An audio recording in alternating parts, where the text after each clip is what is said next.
मैं आपको एक चीज़ बोल सकता हूँ कि जब जब मैंने टेस्ट कैप्टनसी छोड़ी तो मुझे सिर्फ एक इंसान का मैसेज आया जिनके साथ मैंने खेला हुआ है पहले, वो है MS धोनी।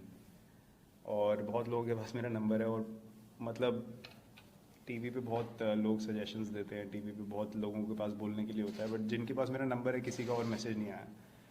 तो एक रिस्पेक्ट, एक जो एक कनेक्शन होता है किसी के साथ, वो जब जेन्यून होता है तो वो इस तरीके से दिखता है, क्योंकि दोनों तरफ सिक्योरिटी होती है। ना उनको मुझसे कुछ चाहिए, ना मुझे उनसे कुछ चाहिए, और ना मैं उनसे कभी इनसिक्योर था, ना वो कभी मुझसे इनसिक्योर था। तो बस मैं इतना ही कह सकता हूँ कि मैं अगर किसी के बारे में कुछ बोलना चाहता हूँ तो मैं उसको इंडिविजुअली रीच आउट करता हूँ। अगर आपको हेल्प भी करनी है किसी की, मतलब आप सजेशन पूरी दुनिया के आगे देंगे तो फिर उसकी वैल्यू मेरे लिए कुछ नहीं है, क्योंकि अगर मेरे लिए वो मतलब की चीज़ है, मेरी इंप्रूवमेंट के लिए, तो आप वन ऑन वन भी बात कर सकते हैं कि यार आई जेन्यूनली वांट कि आप अच्छा करो।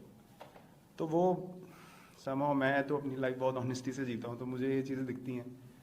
तो ऐसा नहीं मैं बोलूँगा कि मुझे फ़र्क नहीं पड़ता है, लेकिन आपको सच्चाई दिखती है, बस मैं उतना ही बोल सकता हूँ कि आप जब इतने समय तक खेलते हो, आप ऑनेस्टी से खेलते हो, देने वाला ऊपर वाला ही है, मतलब। और मैं इसके आगे कुछ नहीं बोल सकता। बाकी आप हाथ पैर कितने भी मार लो, जब उसने देना है तभी देना है, और कोई कुछ भी नहीं कर सकता इसके बारे में। तो मैं तो अपनी लाइफ ऐसे ही जीता हूँ, और जब तक खेल रहा हूँ, जब तक मैं यहाँ पे खेलने की वर्दी हूँ, मैं ऐसे ही खेलने वाला हूँ।